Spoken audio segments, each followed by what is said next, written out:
Hello, knowledge seekers. In this episode of 20-Minute Books, we delve into What the Eyes Don't See, a powerful and inspiring account of the Flint water crisis that shook the nation in 2015. Far more than an environmental scandal, this book interweaves the personal narrative of Dr. Mona Hanna-Attisha, the relentless physician and scientist who played a pivotal role in bringing the crisis to light. Her story of immigration from Iraq to America and the continuation of her family's legacy of activism is a poignant backdrop to a tale of community, resilience, and the fight for justice. Authored by Dr. Hanna-Attisha herself, who leads the pediatric residency program at Hurley Medical Center and founded the Pediatric Public Health Initiative in Flint. Her credentials are impressive. Celebrated for her unwavering advocacy, she has been recognized by Time 100 and received the PEN America Freedom of Expression Courage Award. This book is a must-read for activists, public servants, and anyone moved by stories of determination and resistance against formidable odds. It's a reminder of the power of individual action in confronting systemic issues.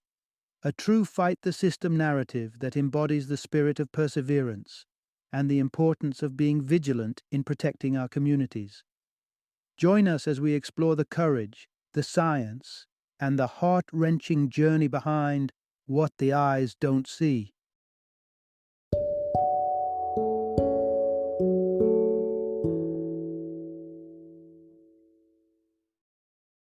What the Eyes Don't See, a story of crisis, resistance, and hope in an American city.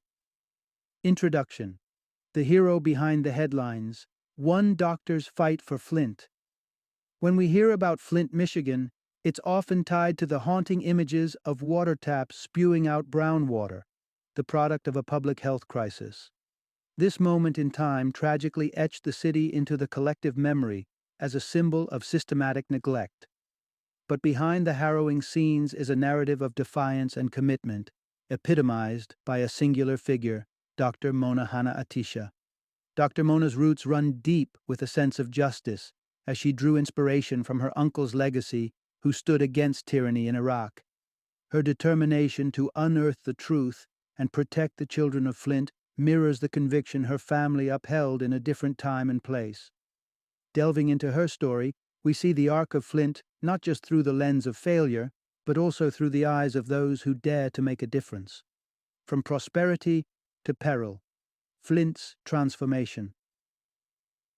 It's hard to reconcile Flint's catastrophic present with its illustrious past as one of America's shining centers of industry. This city, once the bedrock of the automotive boom, finds itself grappling with imprints of racial discord and economic downturns. The stark contrast illuminates how one of the nation's premier towns descended into a battleground of health and politics. Dr. Mona delves into Flint's rich history, drawing a line through time to show how its prime as an industrial giant sowed seeds for systemic issues. The very infrastructure that propelled the city to wealth became its Achilles heel, as ignored warnings and cost-cutting measures set the stage for disaster. The lingering threat of lead. In a modern era where technology pushes boundaries and knowledge seems to grow exponentially, the persistence of lead as a silent marauder in American life is baffling to many.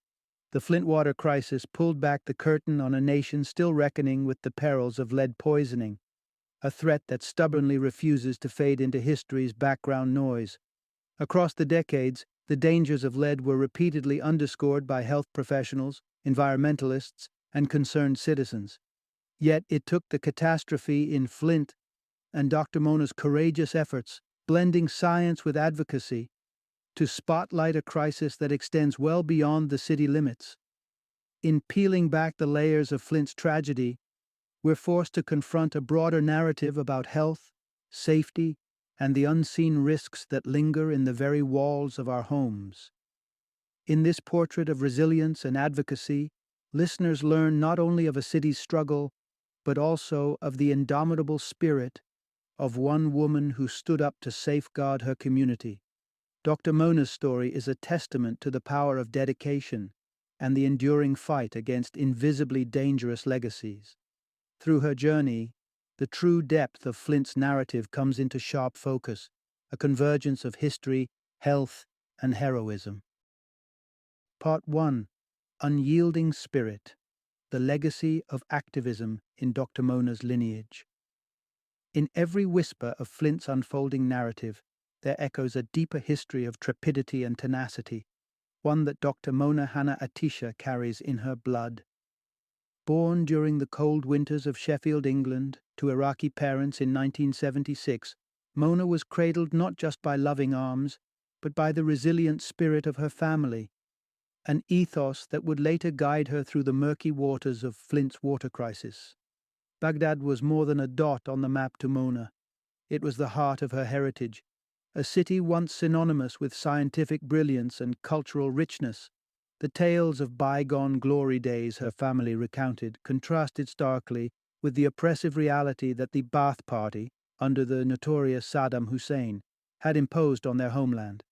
The fight for justice, Dr. Mona's hereditary torch, the resolve that propelled Dr. Mona to be undaunted in the face of adversity, can be traced back to her family's storied past. A saga of relentless dissent against despotism. Her ancestors were not merely observers of injustice, they were its adamant adversaries. Her parents opposed the Ba'athist regime, but the standout figures in her lineage were her grandfather Haji and his cousin Nuri, a duo exemplifying unwavering conviction. Haji, whose legend is lovingly woven throughout Mona's familial tapestry, embodied an all-encompassing love for humanity beyond boundaries and creed. A business maven whose ventures ebbed and flowed with fortune showcased undimmed hope when his perfume factory was engulfed in flames. Moved by the unexpected outpouring of support from diverse corners of Baghdad, Haji's despair turned into determination, reminding us that sometimes faith in ourselves is reignited by the faith of others. Nuri, whose hands laid the foundations of anti-fascist fervor in Iraq, became a beacon of the struggle against tyranny. After establishing the Association Against Imperialism and Fascism and facing exile, his odyssey took him to the heart of early French resistance and later to the combat lines of the Spanish Civil War. Although his life was marred by persecution, his narrative is not one of defeat. It is a chronicle of courage, an inheritance Dr. Mona would honor in her crusade for Flint. Dr. Mona grew up nestled in these stories, nourished by a lineage where each chapter brimmed with defiance and dignity. As we listen to the story of Flint, we also celebrate a family saga, an ancestral baton passed through generations, now carried by Dr. Mona with unwavering purpose. In her mission, we find not just the lessons of her forebears, but the very essence of what it means to rise, resist, and restore. Part 2: The Twin Tales of Resilience. Dr. Mona's love for Flint. Dr. Mona Hanna-Attisha's journey from an overseas childhood to the suburban comforts of Detroit was marked by a nurturing environment, thanks to her father's steady employment with General Motors. This familial stability, however, stood in contrast to the tumult that many faced in the automotive industry during the 1980s and 90s. Against this backdrop, Dr. Mona's own path took a significant turn as she ventured into Flint for her medical training, a city that, like her family, was steeped in a history of resistance, the enduring spirit of a city united. Flint boasts a storied alliance with the wheels of progress, its origins harkening back to the establishment of the Durant-Dort Carriage Company, which later birthed the gargantuan Buick car factory. This flourishing hub sculpted Flint into a vibrant manufacturing nexus. Yet, beneath the surface of industrial success, a battle for workers' rights simmered. As the 20th century dawned, while GM executives reveled in affluence, their workers grappled with back-breaking conditions. During this era, the absence of fundamental protections like workers' compensation meant a life precariously perched on the edge of destitution for the laborers. The risk of injury, coupled with the fear of financial ruin, hung heavy over the factory floors. In defiance of oppression, Flint's GM workers staged an audacious sit-down strike, transforming the Fisher Body Plant No. 1 into their bastion of protest on a frigid December day in 1936. Their insurrection faced ruthless responses, starvation attempts, icy blasts from hoses, and yet the workers' solidarity held firm. Their shrewd tactics even allowed for an expansion of their territory to another factory. The legendary standoff, spanning 44 days, ended only with the hand of President Franklin Roosevelt tipping the scales. With it came recognition for the United Auto Workers Union and, at long last, the promise of equitable wages and the safeguard of workers' compensation. This moment in time, the strike heard around the world, forever etched in Flint's legacy, mirrored the courage and tenacity evident in Dr. Mona's ancestry. Dr. Mona's affinity for Flint was more than circumstance. It was a recognition of kindred spirits, of a city and a family that refused to bow before adversity, of shared histories etched in defiance and the pursuit of justice. In each corner of Flint, she found echoes of her family's stories, and in its people, she saw the shadow of Haji's generosity and Nouri's inexhaustible will to battle against the odds. What drew her to stay was not simply the chance to practice medicine, but the opportunity to stand with a city that personified the transformative power of communal determination and grit. Part 3. Flint's struggle with inequality. The city's history of racial injustice. In the wake of the Great Migration, Flint stood as a beacon for African American families seeking refuge from the suffocating grip of the Jim Crow South. The promise of industrial jobs lured many to the north, hoping to partake in the burgeoning middle class. However, the reality that awaited them in Flint was a harsh divergence from their aspirations. The grim face of systemic racism, from housing discrimination to prejudiced lending practices, the post-World War II. American dream remained just out of reach for many of Flint's black residents. The racial segregation implemented by institutions and supported by corporations like GM laid the groundwork for enduring hardships. The city was marred by areas designated for black families, zones that were not only heavy with industrial pollution, but also marked by substandard housing. Flint became a microcosm of a nation grappling with deeply entrenched racism, resistance, riots, and the road toward change. Attempts to dissolve the racial barriers in neighborhoods and schools were met with vitriolic opposition campaigns steeped in bigotry. The battle for equality was a slow and tumultuous one, exploding into violence with the riots of 1967 in both Flint and Detroit, the result of unrelenting racial tension in education, housing, policing, and employment fronts. The passage of Fair Housing Acts in 1968 was a watershed, albeit one that inadvertently accelerated white flight, spurred on by the malicious real estate practice known as blockbusting. Flint's racially charged landscape was further disrupted in the 1980s by the Auto World debacle, a failed attempt to revitalize the city with an amusement park that contributed nothing but loss and disappointment. A city at a crossroads, Flint's journey was marred by deep cuts from the blade of structural racism and further ravaged by the economic turmoil of a crumbling industrial empire. The city's plight epitomized the challenges that many American cities faced in the post-industrial era. As factories closed and economic prospects dwindled, Flint's residents were left to navigate the ruins of a city built on broken promises and divided by racial lines.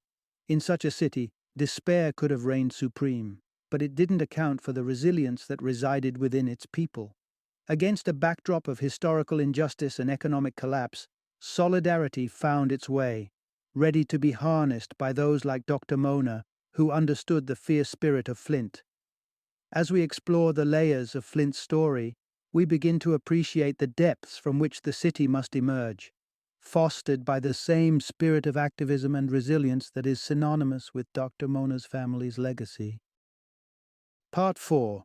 Flint's Water Crisis, a cost-cutting decision with dire consequences.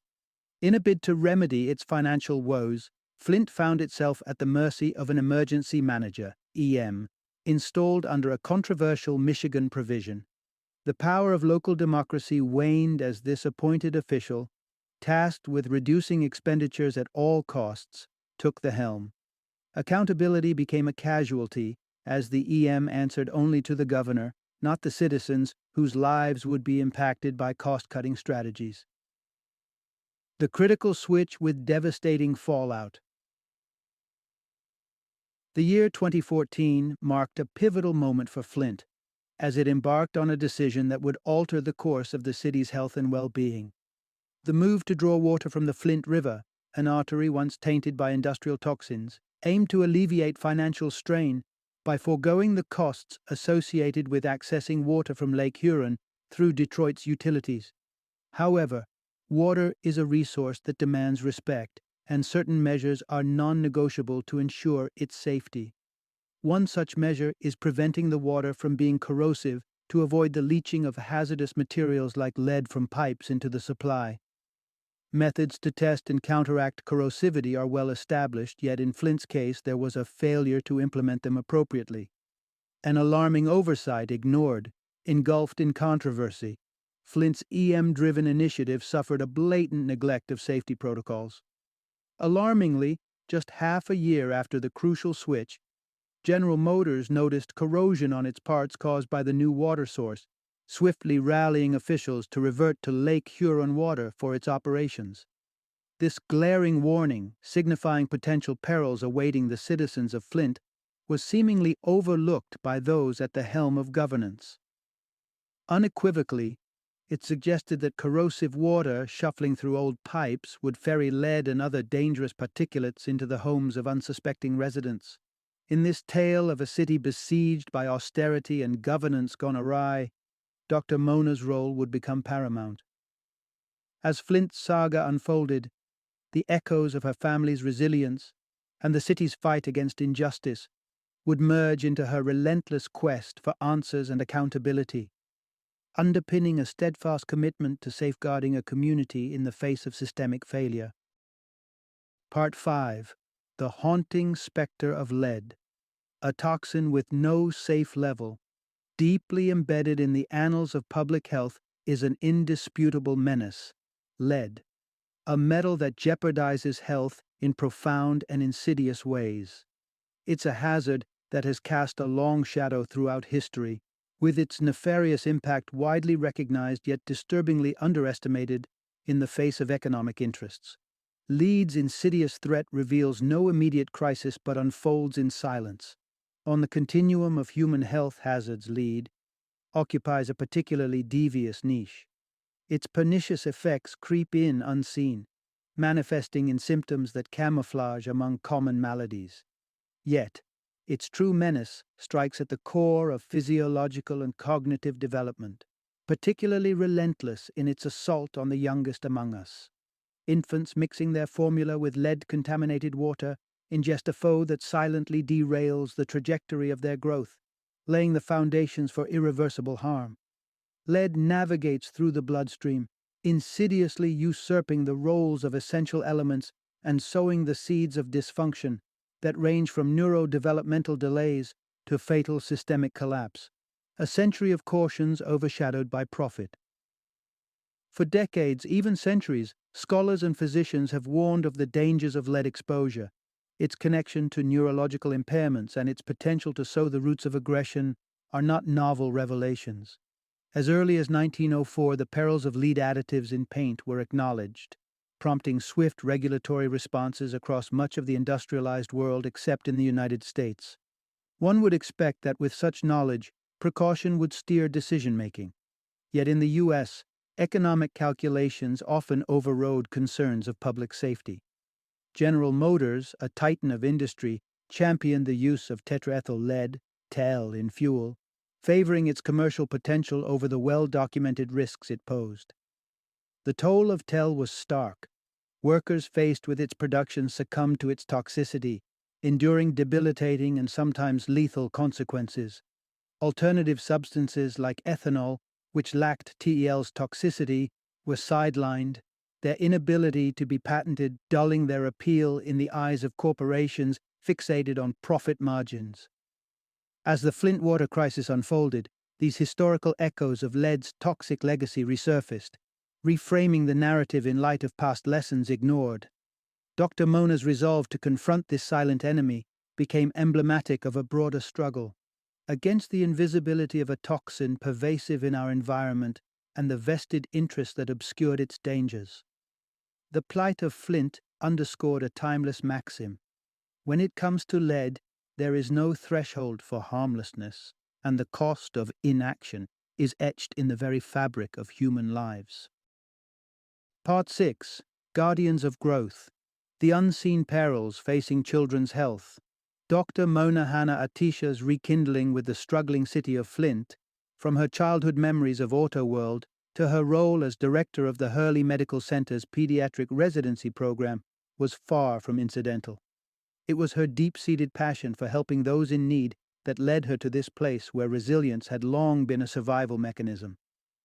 Among Flint's populace, it was the city's children, largely unseen yet profoundly affected, who captivated and called forth her advocacy. A mission to reveal the invisible threats. An essential truth guides pediatric care. Safeguarding children's futures means confronting the unseen hazards that silently contour their destinies. Children, with their developing minds and bodies, are uniquely susceptible to their environments, and the impacts of such exposures can reverberate well into adulthood. The unseen factors determining well-being. Often the most pivotal influences on a child's health lurk out of sight. Once categorized as social determinants of health, now widely acknowledged as adverse childhood experiences, or ACEs. These invisible traumas hold sway over a child's lifetime health trajectory. Exposure to such toxic stresses can presage a litany of ailments, both physical and psychological, and can truncate life expectancy by as much as 2 decades. Yet the science of healing brings hope. Neuroscience illuminates the stunning malleability of young brains, revealing that curated, nurturing, and resilience building can mitigate damage and foster recovery. This knowledge underpins a holistic approach to pediatric care that transcends the physiological and plumbs, the depths of the societal and environmental, the imperative to know in order to see, to truly safeguard a child's well-being. It's not enough for medical professionals to keenly diagnose and treat disease.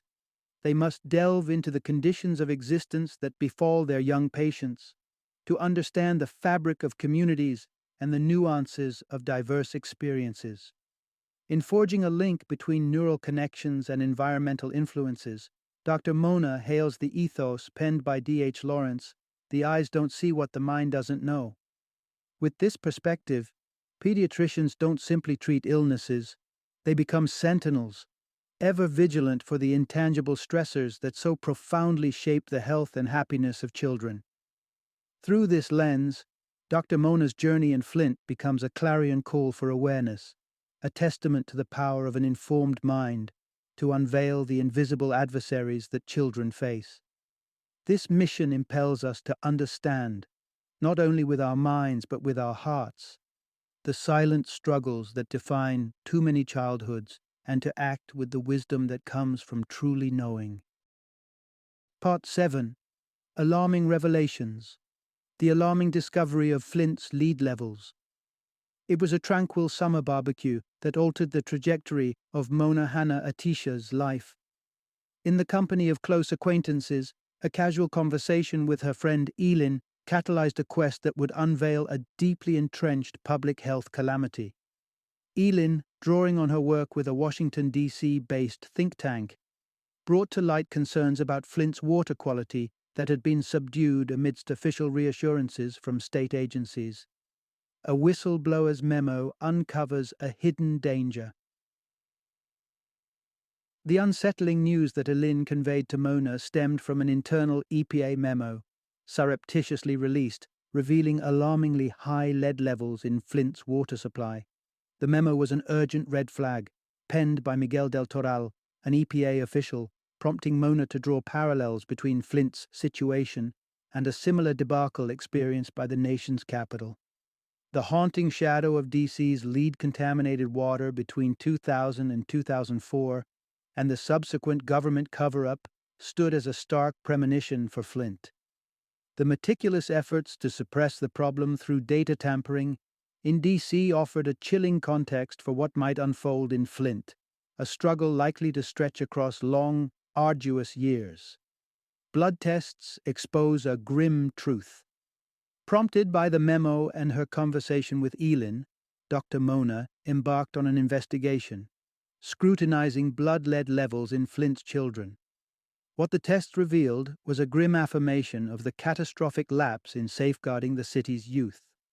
A worrying 7% surge in children with high lead levels post the water source switch made it unequivocally clear Flint's youngest residents were in jeopardy. Coming to terms with the stark evidence, Dr. Mona grappled with the weight of her prior assurances to Flint parents, affirming that tap water was safe. The egregious oversight by the officials entrusted with protecting the public was not just a failure, it was a betrayal.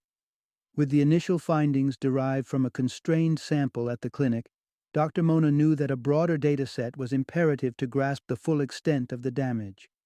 Driven by the conviction instilled by her family's legacy of activism and Flint's own historical resilience, she plunged into action, determined to widen the net of data and shine a light on the magnitude of Flint's water crisis.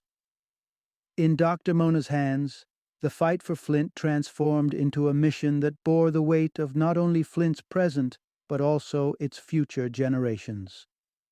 As Leeds' hidden hazard emerged from the shadows, a tireless advocate for the children of Flint stood ready to confront the unseen enemy. Part 8. Uniting in Purpose. Dr. Mona's collaboration with Mark Edwards. Haunted by the looming crisis, Dr. Mona found herself consumed by the dire situation enveloping Flint. The water problem was not just an abstract issue. It threatened the daily lives of families, especially those without means to resort to alternatives like bottled water. The urgency of the crisis eclipsed all else, pressing upon her the need to act decisively. It was this sense of ceaseless concern that steered her toward reaching out to Mark Edwards, an expert with an imposing reputation in the realm of environmental engineering, a partnership forged under the shadow of crisis. Mark Edwards was not your average academic quietly cocooned in university walls. Recognized by the MacArthur Foundation for his relentless pursuit of clean water as an inalienable right, Mark stood a divisive figure primarily due to his unwavering combativeness during Washington, D.C.'s own lead ordeal. This was a man who held fast against the tide, earning both allies and adversaries in high places.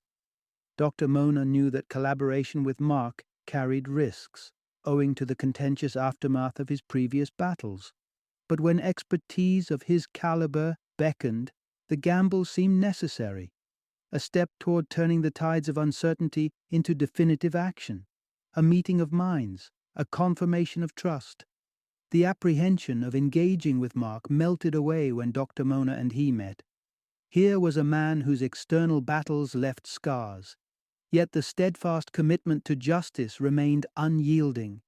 It took but one meeting for Mark to extend his trust, an offering not given lightly in a realm fraught with resistance. Mark's input was pivotal as Dr. Mona marshaled her data into a report potent enough to break through government complacency. She accounted for his insights, such as the seasonal variances in lead solubility, ensuring the indisputability of her findings.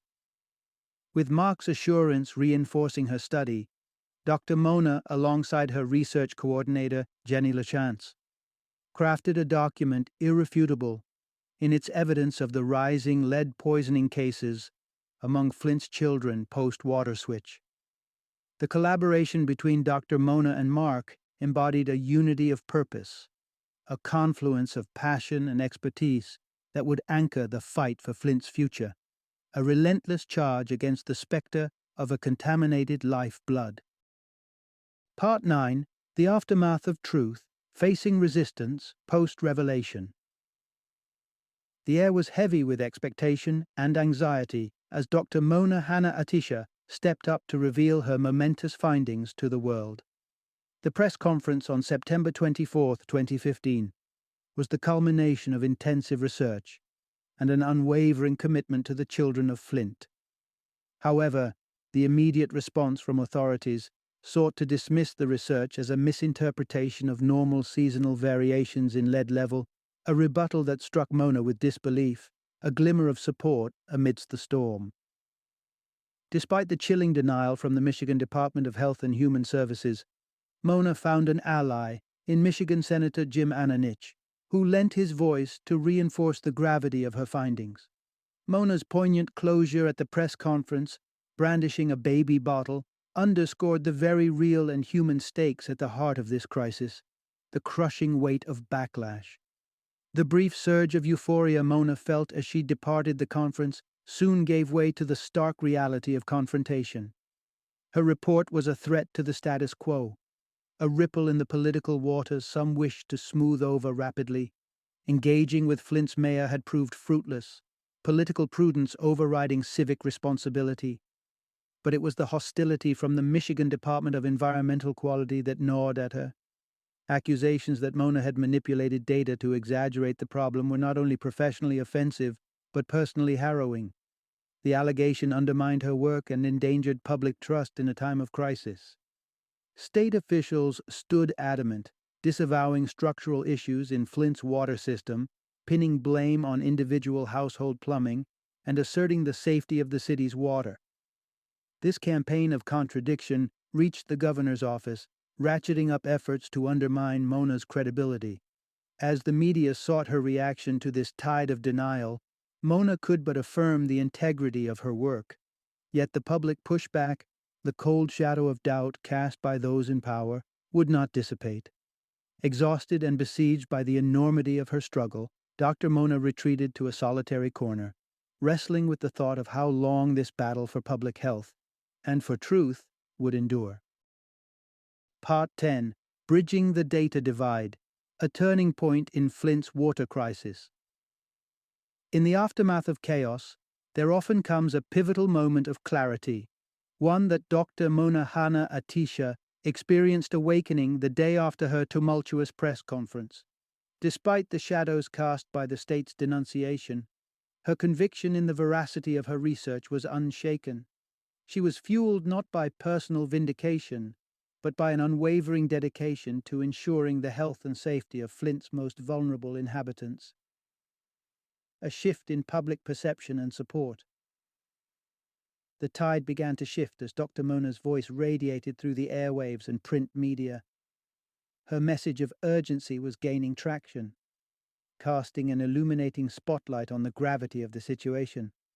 This momentum was bolstered when local media, notably the Detroit Free Press, published stories affirming her findings, and the community of Flint slowly began to awaken to the immediacy of the crisis. Cracks emerge in the state's stance. Amid the burgeoning support, the hermetic seal of the state's narrative started to fracture.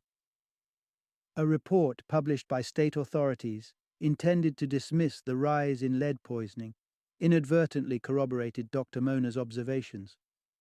The Detroit Free Press astutely highlighted discrepancies within the state's own data, noting the upward trend of lead exposure in children coinciding precisely with Flint's switch in water sources, an unexpected alliance amidst adversity. It was within this crescendoing controversy that Eden Wells, Michigan's newly minted chief medical officer, reached out to Dr. Mona. The call, intended to address the water controversy, signaled a departure from the earlier denials and set the stage for a candid dialogue. Dr. Mona, cautious yet hopeful, provided insights into the scientific foundation of her study, paving the way for what would become a crucial turning point: the fruits of transparency and accountability. As the layers of the crisis unfolded through subsequent Freedom of Information Act requests, it was unveiled that Eden Wells, despite being charged with the task of undermining Dr. Mona, instead chose to support the integrity of the scientific findings.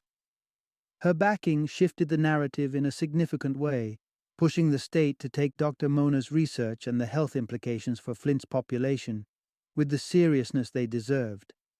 This confluence of advocacy, media scrutiny, and internal support within the state health department exemplified the power of collaborative truth-seeking over the isolation of dissonance.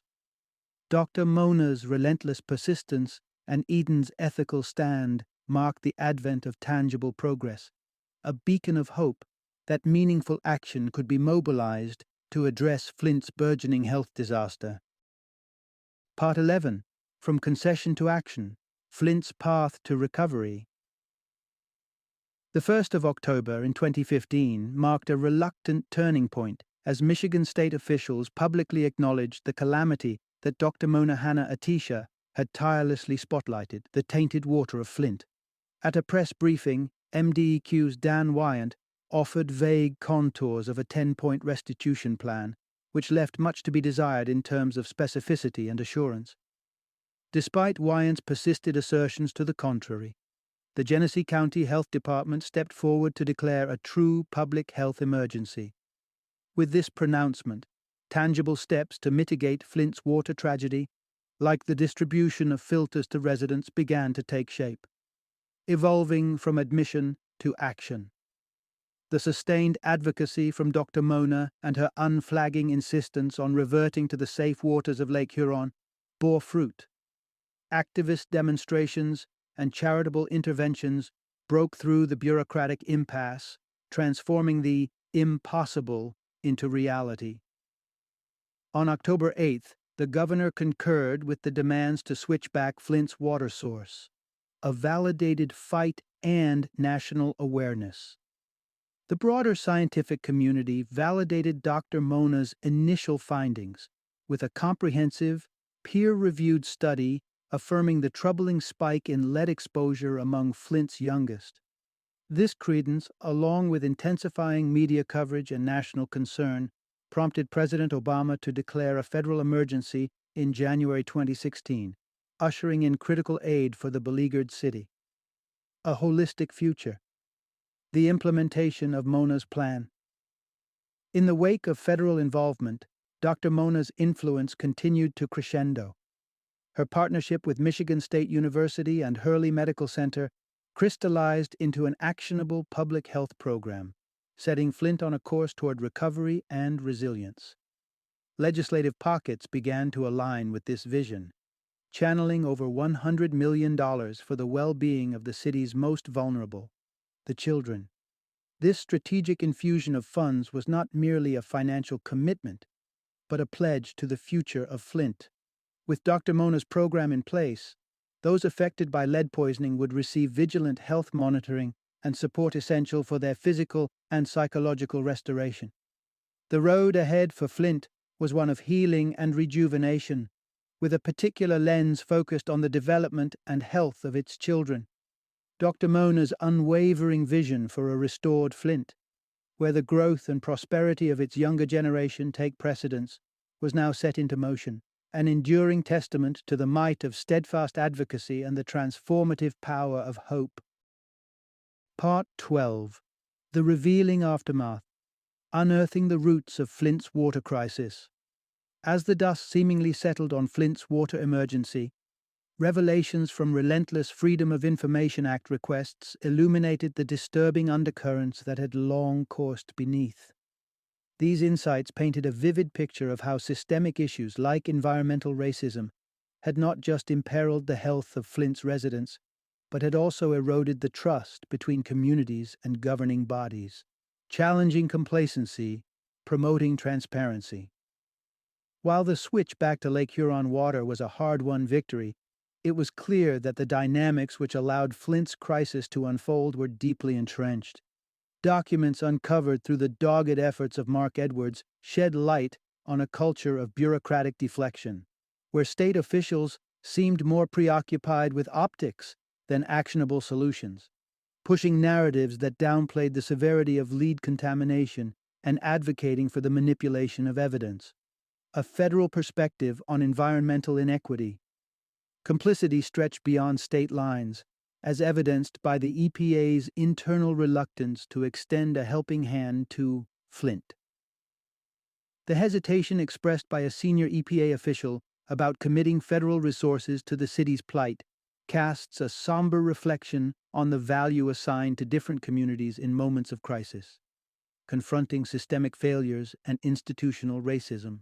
The Flint Water Task Force report, prepared by the governor's appointed Five Guys Committee, marked a watershed in governmental accountability. Spanning 112 pages, it pulled no punches in linking the crisis to the draconian emergency manager law, pinpointing the collective failures of state departments and the governor's office, and, crucially, identifying a dereliction of democratic principles. But beyond political and administrative culpability, the report dared to acknowledge the role of racism as an integral component of the debacle. A governmental admission of such forthrightness was unparalleled. This sentiment was echoed in a subsequent investigation by Michigan's own Department of Civil Rights, fueling a profound societal introspection about whether Flint, had it been predominantly white, would have faced such a catastrophe. The imperative for sustained vigilance and action. These insights thrust into the foreground an urgent query: how can such travesties be prevented in the future? Dr. Mona Hanna-Attisha finds her answer by embracing dual legacies, that of a staunch adversary to socio-environmental injustices, and that of a pioneer leveraging the precision of science to initiate change. These are the archetypes that history cherishes, the changemakers whose influence transcends time. As Flint's story continues to unfold, it becomes apparent that progress, however significant, is but a segment of a longer journey toward justice and equality. The call to action resonates just as strongly today. As a community, as a nation, there is a collective duty to harness this momentum, ensuring that relentless activism and informed science remain our steadfast allies in upholding the right to clean water and preserving the health of all communities. Final summary. The story of Flint, Michigan, is a harrowing tale of neglect and resilience, of a community's struggle and the unwavering pursuit of accountability. In 2014, an ill-fated attempt to cut costs led to a catastrophic switch in Flint's water source from the pristine Lake Huron to the corrosive waters of the Flint River. This decision precipitated an unprecedented public health crisis, as lead leached from aging pipes into the life-sustaining water supply of the city's residents. The true potency of Flint's plight was laid bare by individuals like Dr. Mona Hanna-Attisha, whose dedication to her community prompted a relentless drive to expose the truth. Despite facing formidable opposition from public officials intent on discrediting her findings, Dr. Mona's scientific integrity and advocacy eventually shifted the narrative, compelling officials to acknowledge the unfolding disaster. Investigations into the crisis unearthed uncomfortable realities about the intersections of policy, race, and democracy. The emergency manager law, which effectively sidelined elected governance in favor of austere fiscal management, allowed the crisis to take root, revealing an underlying disregard for the predominantly minority population of Flint. These insights underscore the systemic challenges of environmental justice and spotlight the risks associated with marginalizing communities. Throughout its ordeal, however, Flint's tenacity has shone through. The city's legacy, one steeped in industrial prowess and civil rights activism, now includes a response to adversity that will inform and inspire generations. The battle for Flint is far from over. Ongoing vigilance is essential to prevent such injustices in the future. But the story woven through Flint, a testament to a community's indomitable spirit, serves as a powerful reminder that even in the depths of crisis, the seeds of transformative change can be sown.